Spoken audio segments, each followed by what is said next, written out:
What's going on, YouTube? Welcome back to From the Top Rope with Andrew Crawford. I'm your boy Andrew Crawford, not the GOAT, but I look like a GOAT. Close enough, am I right? I think I'm right. And today on the channel, we will be discussing a His Case for GOAT on one that's actually really near and dear to my heart because I've been a fan of him since he debuted with The Shield.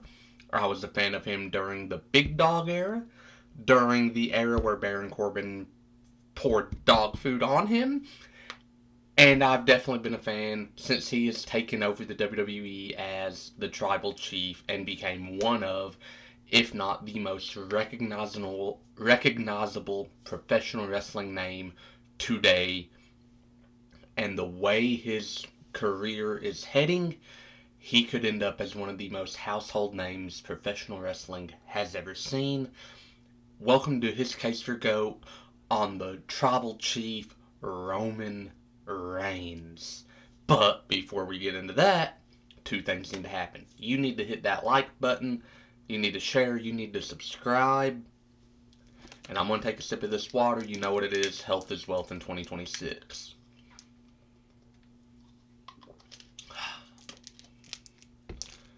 Let's talk about Roman Reigns. First thing we're going to look at is longevity. Roman Reigns has been in the WWE for 14 years. Main roster debut was in 2012. And in that time frame, he has main evented 11 WrestleManias. He's main evented 10, but he main evented not 1 and 2 of 1 year, so it counts as 11 WrestleMania main events, surpassing Hulk Hogan. Anyone that knows me knows I'm not Hulk Hogan's biggest fan. I've never been Hulk Hogan's biggest fan, so the fact that Roman Reigns has that record makes me very happy. Because also, anyone that knows me knows I have always been a fan of Roman Reigns. I think I just happen to like wrestlers that use a spear. Because I love Batista, I love Roman, I love Edge, and I love Braun Breaker. Only exception might be Goldberg. But no, I've been a Roman fan since I was a kid watching The Shield cost John Cena and Ryback the WWE title. And now I'm a 26-year-old man who still loves Roman Reigns. So now, is his longevity years wise on par with John Cena, with Edge, with Randy, guys that have 20 plus year careers? No. But to have 14 years under your belt in the biggest wrestling company in the world and to main event 11 times the show that holds more prestige in that company than anywhere else. Or it's probably the equivalent of professional wrestling Super Bowl. It is that equivalent. To be the headline match, the main match, the top end match that everyone's paying to see, the last match of the card, 11 times out of your 14 years, that longevity is absurd. And that relevance is absurd. And in that 14 years, let's look at what he has accomplished wins-wise and championships-wise. He's won the Royal Rumble. He has won 7 world titles. He has won the Intercontinental title. He has won the tag titles with Seth Rollins as a part of the Shield. And he has won the United States title. If I'm being honest, I kind of forgot he ever won the U.S. title because it was during the Big Dog era, which everyone hated, including me, who loves Roman Reigns. And one of those 7 world title wins was 1,316 days. He won it during COVID, and by time he lost it, Cody Rhodes had came back from AEW. COVID was pretty much a thing of the past. The Undertaker had officially retired. Yeah, a lot of things had happened. He was president in such a trying time in wrestling, but he found a way to kind of dig it out. Like, he carried the company through COVID. Him, Drew McIntyre, Sasha Banks, and Bayley, and Bianca Belair, and Edge, and Daniel Bryan, and all the wrestlers that were like working their butts off with no fans in the arena, Kevin Owens.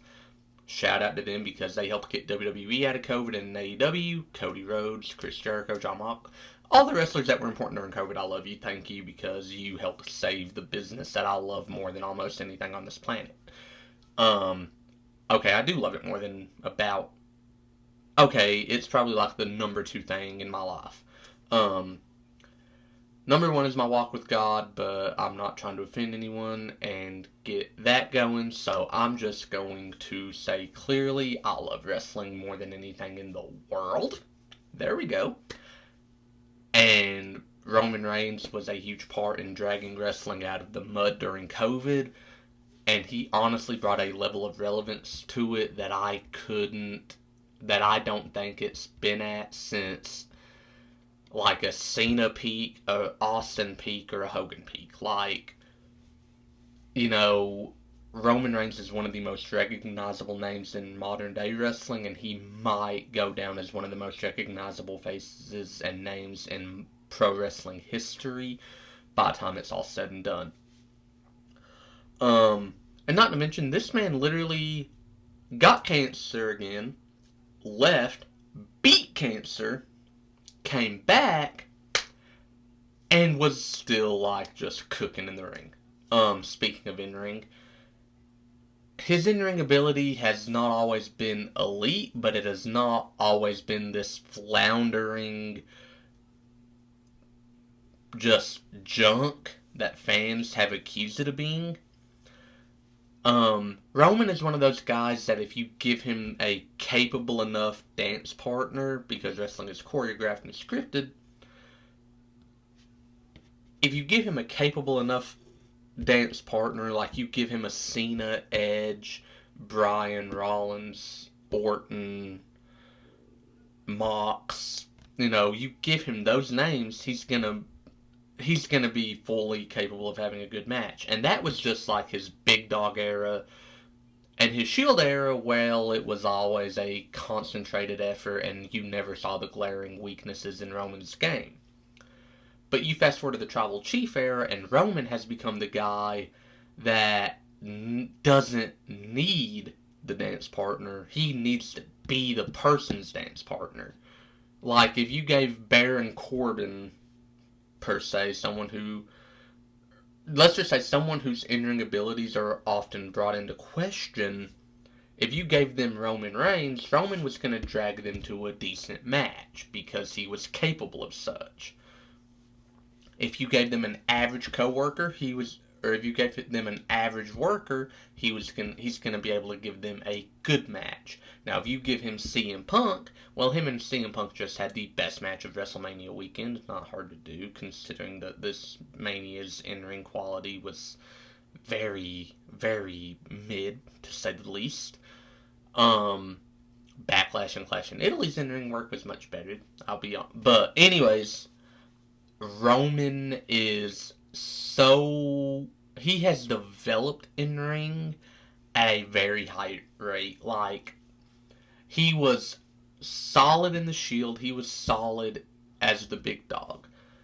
But around like 2019, when he first came back from his diagnosis and on to through the Tribal Chief stuff, he has excelled in ring.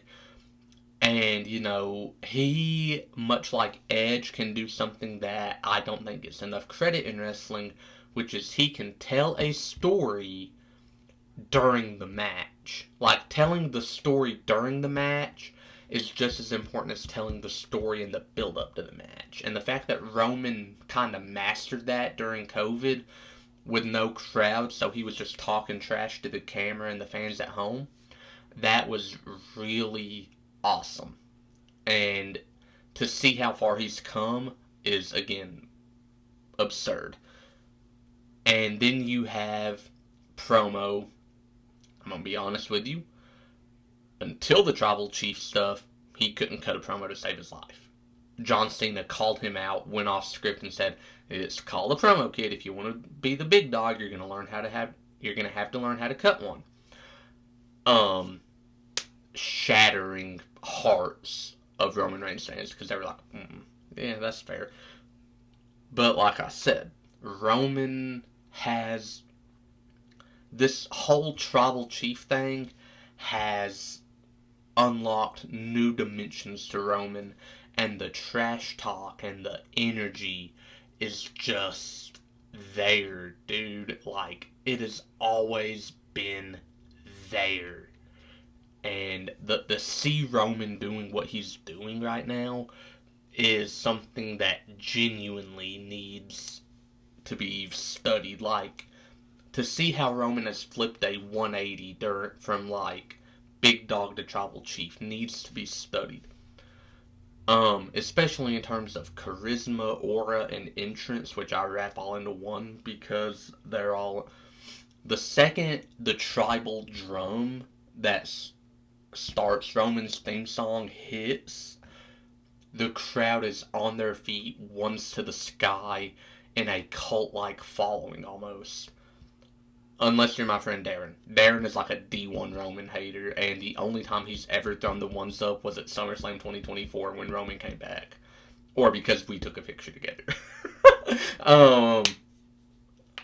Anyways, like, it is a huge entrance and full of this aura and charisma that he doesn't even do anything besides throw the ones up and like if Paul's with him, he'll tell Paul to hand him the title and he'll hold the title up. But that's all he does. He doesn't do this Tommy Gunn entrance like Batista, the pose and the pyros like Edge, the whoa like Cody Rhodes. Like, he don't do any of that. He comes out kind of and just ones to the sky, and it's aura and it is charisma, and I don't know any other way than to explain that. Um so to break it down, I'm going to give almost everything Roman's got is GOAT levels. Like, in ring isn't GOAT caliber, but he's got the match repertoire to kind of be like, I've still had banger matches with some great opponents. Don't care. His promos, he's got some pretty good promos. It's more specifically during the Tribal Chief era. He's got the accolades. His accolades stack up with the best of them. I'm gonna be very honest with you. Um, and the 1,316 days as WWE champion does a lot of the heavy lifting, but it's still his accolades stack up with the best of them. His aura, charisma, entrance, and all that stuff, Tribal Chief wise, it stacks up with Austin, with Michaels, with Cena. Like, it stacks up with the best entrances, most charisma, and most aura in wrestling history. Like, before he retires, Roman Reigns will be minimum top 10 all time. I said it and I ain't gonna take that back. Like, if you think he won't, you're just wrong. Like, very wrong. So, in conclusion, yes, I think that Roman Reigns does belong in the GOAT debate, with the past 6 years as the Tribal Chief and OTC doing a lot of the heavy lifting. I think that Roman is fantastic. I think he is phenomenal. I think he is one of the greatest of all time. Like I said, the last 6 years doing a lot of heavy lifting, but it's still very important that people acknowledge, so to speak, that if it wasn't for the Big Dog era and the Shield era, we may never have gotten to the Tribal Chief. So, like, it's one of those things that if you had to go through all that junk to get to the gold that was on the other side, again, like, relive all of it, you might be willing to because you know what you're gonna get. You know you're gonna get this era of greatness from Roman that is one of the greatest peaks in professional wrestling history. So yes, in conclusion, Roman Reigns is one of the greatest of all time, and I think that he is, the longer he goes and the better he gets, he is further cementing himself and further establishing himself in that upper echelon of professional wrestling talent.